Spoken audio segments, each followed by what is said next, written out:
ውድና የተከበራችሁ ተመልካቾች ሰሞኑን እንግዲህ የግንባታ እቃዎች እጅግ በጣም ጨምረዋል። ይሄን እንግዲህ አስመልክቶ ቤት ማሰራት የጀመራችሁ ያቆማችሁ ትኖራላችሁ። በቅርብ ልታስጀምሩ ማስባችሁ ደግሞ እንዲሁ ሀሳብ የቀየራችሁ ብዙዎች ናችሁ ማለት ነው። ለማንኛውም እንግዲህ ይህንን እቃዎች በዚሁ እየጨመረ በአጭር ጊዜ የማይመለስ ከሆነ ምን አይነት አማራጮችን ብንጠቀም አሪፍ ነው የሚለውን ለእናንተ በተለይ ውስጡ ቤታችሁ ግርፍ ለሆነ በቀላሉ የምታስተካክሉበትን መንገድ የምነግራችሁ ይሆናል። እስከ ቪዲዮ ፍጻሜ አብራችሁ ይቆዩ። አሰላሙ አለይኩም ወራህመቱላሂ ወበረካቱ። ሰላም እንደትናችሁ ውድ የቻናሌ ቤተሰቦች ሁሉ ሰላም ሁሉ መልካም ከኔ ጋር አልሐምዱሊላህ ሁሉ ሰላም ነው። እናንተም በያላችሁበት ሰላማችሁ ይብዛልኝ። ውድ ተመልካቾች እንግዲህ ለዛሬ ያስኩላችሁ መረጃ የኮርኒስ ማሰራት ለምታስቡ እንዲሁም ደግሞ ግድግዳ ቻክን ትታችሁ በኖርማል በቀጭኑ ቅብ ማስገባት ለምታስቡ ውስጡ ምን መሆን አለበት የሚለውን የምንነጋገር ይሆናል ማለት ነው። ለምሳሌ እንበልና ውስጡ ልስን ከሆነ ቤቱ ምን ማድረግ ትችላላችሁ ማለት ነው። አሁን ላይ ጅብሰም ማሰራት ካልፈለጋችሁ ቀጥታ ቤታችሁ ላይ ገብታችሁ መኖር ከፈለጋችሁ ሁሉም አንድ አይነት ሀሳብ አይኖረውም። አንዳንዶች በተለያየ ምክንያት ወደ ሀገር መግባት ያሰባችሁ ትኖራላችሁ። እነዚህ ስራዎች ካልተጠናቀቁ ደግሞ ሀገር ለመምጣት የተገደዳችሁ ጭንቅ ውስጥ ለገባችሁ ግዴታ ላልሆኑ ነገሮች መጨነቅ የለባችሁም። አሁን ተወደደ እቃ ምናምን ሊያስጨንቅ አይገባም ማለት ነው። ስለዚህ ውስጡ ልስንና ግርፍ ለሆነ ቤት ምን ታደርጋላችሁ የሚለውን ነገር የምነግራችሁ ይሆናል ማለት ነው። ለምሳሌ ውስጡ ግርፍ ከሆነ ቤቱ ግድግዳው ጭቃው የተገረፈ ከሆነ ኮርኒሳችሁን ስትፈልጉ ፕላስቲክ ማሰራት ትችላላችሁ። ስትፈልጉ ቦርድ ማሰራት ትችላላችሁ። ስትፈልጉ የኬሻም የጨርቅም ኮርኒስ ማሰራት ትችላላችሁ ማለት ነው። ይህን ካረጋችሁ በኋላ ግድግዳውን ጅብሰም ለማድረግ ለምሳሌ 7/8 የሆነ ቤት ወይም 7 ቆርቆሮ ለሰራችሁ እስከ 300 ድረስ ጅብሰም ያስፈልገናል ማለት ነው። ያን ወደ ሂሳብ ስንቀይረው ደግሞ እጅግ በጣም ትልቅ የሆነ ብር ነው የሚያስፈልገን። ስለዚህ ምን ታደርጋላችሁ?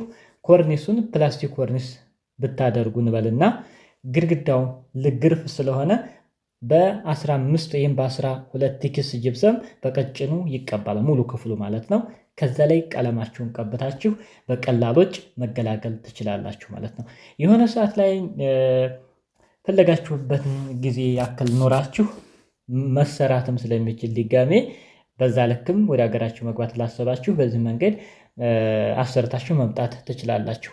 አንደኛ ግርፉ ሌቭሉን ጠብቆ በደንብ ስለሆነ የሚገረፈው ወጣ ገባ የሆነ ነገር አይኖረውም።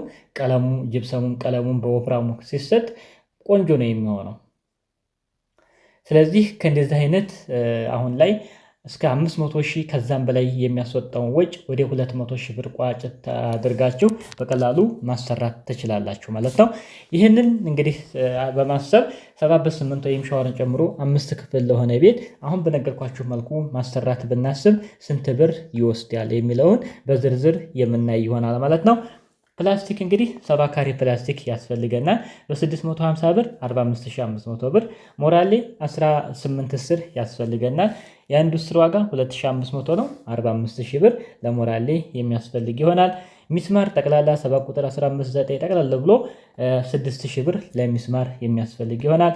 እንጨት 35 እንጨቶች ያስፈልጋሉ። በ250 ብር 8750 ብር ለእንጨት የሚያስፈልገን ይሆናል። ከላይም የሚገባ ለከበሌቶም ጠቅላላ ብሎ ማለት ነው። ከዚህ በመቀጠል እንግዲህ ጅብሰም ነው። ጅብሰም 20 ኪስ ጅብሰም ያስፈልጋል።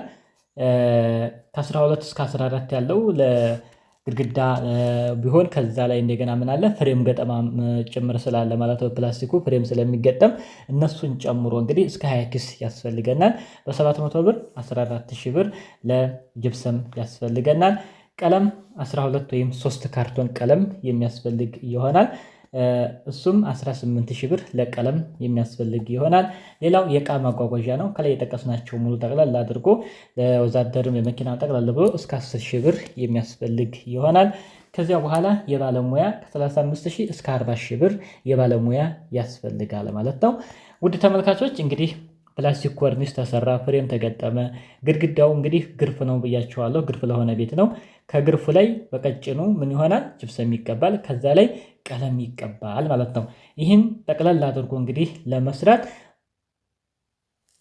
ስንት ብር ያስፈልጋል ወደሚለው ስንሄድ አሁን የጠቀስኩላችሁን ወደ ሂሳብ ጠቅለል አድርገን ስንደምራቸው 187,000 ብር የሚያስፈልጋችሁ ይሆናል ማለት ነው። እንግዲህ ፕላስቲክ ኮድ ተሰርቷል ሙሉ ክፍሉ። በዛ ላይ ግርፍ ስለሆነ በቀጭኑ ጀሶ ተቀባ ቀለም ሙሉ ፊኒሽንጉን በዚህ መንገድ ከነ ባለሙያው ጠቅለል አድርጋችሁ ማሰራት ትችላላችሁ ማለት ነው። ይህ እንግዲህ ውስጡ ግርፍ ለሆነ ቤት በዚህ መንገድ መሰራት ይችላል። ሌላው ግድግዳው ግርፍ ባይሆንም ደግሞ ጭቃ ሆኖ ልስን የሆነ ልስኑ በደንብ የተለሰነ ምንም ፍርግርግ ሳይኖረው ጥቅጥቅም ሳይሆን በደንብ የተለሰነ ከሆነ ደግሞ እሱንም በዚሁ መልኩ በዚህ ተመሳሳይ ሂሳብ ማሰራት ይቻላል ማለት ነው። ፕላስቲኩም ሞራሌውም ሁሉም ባለሙያም ጠቅላላ ብሎ የሚያስፈልገው ሂሳብ አሁን የጠቀስኩላችሁን ይመስላል ማለት ነው። በዚህ መንገድ እንግዲህ ቤታችሁን ማሰራት ትችላላችሁ። በተለይ በቅርብ ወደ ሀገር መግባት ላሰባችሁ ሰውነንና የተለያዩ ፕሮግራሞች ነገራቶች በፈለግነው ልክ አይሄዱም። ድንገታዊ በሆነ ሁኔታ ወደ ሀገር የሚያስገባ ጉዳይ ሊኖር ይችላል። ስለዚህ በዚህ መንገድ ማሰራት ትችላላችሁ። ሁለተኛው ኮርኒሱን ደግሞ ወደ ጨርቅ ማምጣት ካሰባችሁ ደግሞ እንግዲህ ይህንን ወደ ጨርቅ ኮርኒስ ስላችሁ ደግሞ ብዙዎችም እየተሰራም ስለሆነ በዚህ መንገድም ሰርተን ብንገላገል ይሻላል የምትሉም ስላላችሁ ሁሉም እንደ ቤቱና እንደ አቅሙ ነው የሚኖረው ማለት ነው። ስለዚህ ወደዛ ካመጣ ነው ደግሞ እስከ 60,000 ብር ባለው ሙሉ ከነቀለም ከነምናምን ከነኮርኒሱ በጨርቅ ካሰራችሁ አሁን የጠቀስኩላችሁን የቆርቆሮ መጠን እስከ 60,000 ብር ባለው ማጠናቀቅ ትችላላችሁ ማለት ነው። በተለይ ደግሞ ግርፍ ከሆነ ቤቱ በጨርቅ ኮርኒሱ በዛ መንገድ ካሰራችሁት እስከ 60,000 ብር ባለው መጠናቀቅ ይችላል። እሱንም በዚሁ ተመሳሳይ ያልቃል ማለት ነው። ውድና የተከበራችሁ ተመልካቾች ያው እንግዲህ ይህን ቪዲዮ ሰራሁላችሁ ብዙዎች አሁናዊ የማቴሪያል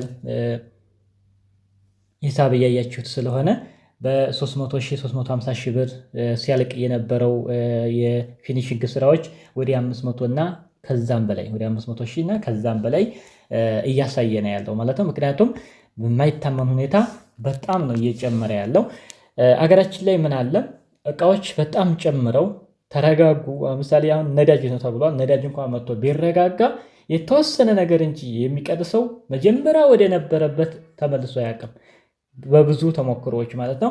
ስለዚህ ተወሰነ ነገር ሊቀንስ ይችል እንደሆነ እንጂ ወደ ነበረበት ወደ መጀመሪያው ይቀንሳል ብለን ማሰብ የለብንም ማለት ነው። ቢሆን ደስ ይላል፣ ሁሉም ሰው ምኞት ነው ከዛም በታች ቢቀንስ ማለት ነው።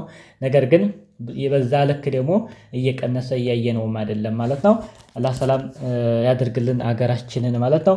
በውጭ ዓለም የምትኖሩ እህት ወንድሞች አላህ ያበርታችሁ፣ አብሽሩ። በተለይ የቤት ጣጣ እጅግ በጣም ከባድ ነው። ቢሆንም በቻላችሁት አቅም እንግዲህ ነገራቶችን በተረጋጋ ሁኔታ ማየትና ረጋ ብላችሁ ደግሞ እንዲህ አቅማችሁ መኖር ትችላላችሁ ማለት ነው። ሌላው የመብራት ዝርጋታ ለምሳሌ ያላዘረጋችሁ ካላችሁ አሁን የጠቀስኩላችሁ ስራ ላይ ለብቻው ሌላ ሂሳብ አለው ማለት ነው። ለሱም ደግሞ ሂሳብ ላውጣላችሁ ማለት ነው። ሌሎችንም አሰርታችሁ ቤቱ ተመራርጎ ምን ብሎ እንደዚህ የመብራት ዝርጋታ ላላዘረጋችሁ በአሁኑ ሰዓት እንግዲህ ስንት ይወስዳል የሚለውን ደግሞ እንይ። 1.5 የመብራት ገመድ 3 ጥቅል ያስፈልጋችኋል። አንድ ጥቅል 2500 ገብቷል። የ3 ጥቅል 7500። 2.5 የመብራት ገመድ 3 ጥቅል ያስፈልጋል በ3500 10500 ብር። 4.50 ሜትር ያስፈልገናል በ100 ብር 5000 ብር። ኮንዲት 50 ፍሬ ያስፈልገናል በ50 ብር 2500 ብር። ስካቶላ 20 ፍሬ ያስፈልጋል በ25 ብር 500 ብር። ፕላስተር 2 ያስፈልገናል 200 ብር። የባለሙያ እስከ 4000 ብር ያስፈልገናል። ያ ማለት ሙሉ ዝርጋታ ወይም ኢንስታሌሽኑን ማለት ነው። ስለዚህ ይህን ጠቅላላ አድርገን ስንደምረው ደግሞ 30,200 ብር ለመብራት ዝርጋታ ከነ ማቴሪያሉ የሚያስፈልግ ይሆናል ማለት ነው። እንግዲህ መብራት ዝርጋታ ብቻ ለምታዘረጉም ይህ መረጃ ይጠቅማችኋል ማለት ነው። ይህ እንግዲህ ቢያንስ ከዛሬ 10 እና 15 ቀን በፊት በስንት ብር ሲያልቅ የነበረ ነው እስከ 20,000 ብር እና 18,000 ብር ባለው ሲያልቅ የነበረ ስራ ነው። በቀጥታ አሁን እስከ 10,000 ብር ጭማሪ አሳይቷል ማለት ነው። ሙሉ የመብራት ዝርጋታውን ለማከናወን እንግዲህ ያለው ልዩነት የምታዩት ነው ማለት ነው። አሁን ከላይ የጠቀስኩላችሁ እንግዲህ ውስጡ ግርፍ ለሆነ ከነቀለም ከነጅብሰም ፕላስቲክ ኮርስ ጠቅላላ ብሎ 187,000 ሂሳብ ሰርቼላችኋለሁ። መብራቱ ዝርጋታው ካልተዘረጋ ደግሞ ምን ትጨምሩበታላችሁ? 30,200 ስትጨምሩበት 217,000 ብር ከነ መብራት ዝርጋታው የሚያስፈልግ ይሆናል ማለት ነው። የመብራት ዝርጋታው ቀድሞ ከተዘረጋ ደግሞ በ187,000 ብር ቤታችሁን ማስተካከል ትችላላችሁ ማለት ነው። ውድና የተከበራችሁ ተመልካቾች እንግዲህ ለዛሬ ያስኩላችሁ መረጃ ይህንን ይመስላል። ቪዲዮ እንደምትወዱት አልጠራጠርም። ላይክ አድርጉ። ለቻናሉም አዲስ ከሆናችሁ ሰብስክራይብ በማድረግ የደወል ምልክቷን በመጫን ቤተሰብ ሁኑ። ለእናንተ የሚጠቅሙና አሪፍ ናቸው ያስተምራሉ ብዬ የማስባቸውን ቪዲዮዎች ደግሞ የማቀርብላችሁ ይሆናል። እስከዛው በያላችሁበት ሰላማችሁ ይብዛልኝ። ወሰላሙ አለይኩም ወረሕመቱላህ ወበረካቱ።